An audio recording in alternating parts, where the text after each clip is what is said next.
சிங்கம் குகையில் படுத்துக்கிட்டு அப்படின்னு கரிச்சிச்சுன்னா போதும், வெளியில் இருக்கிற எல்லா முயக்குட்டியும் எல்லா ஆட்டுக்குட்டியும் உள்ளே ஓடி வந்துடும். சிங்கம் பெரும்பாலும் பாருங்கள் குகையில் இருந்துகிட்டே வேட்டையாடிடும். பார்த்துருக்கீங்களா? சிங்கங்கள் குகையில் இருந்து கொண்டே வேட்டையாடிடும். எப்படி வேட்டையாடும் தெரியுமா?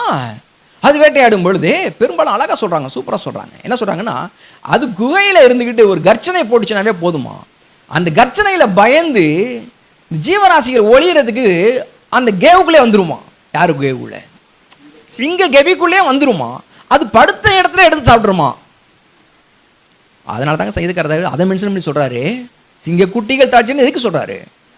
அப்படி படுத்த இடத்திலேயே இருக்கிற இடத்திலேயே கர்ச்சனையை கொடுத்தே இறையை தன்வசப்படுத்தக்கூடிய அந்த சிங்க குட்டிக்கே தாழ்ச்சி உண்டாகும். ஆனா கர்த்தரை தேடுகிறவங்களுக்கு தாழ்ச்சி உண்டாகாதுங்கிறார். அதை சொல்றதுக்கு வராரு அவரு.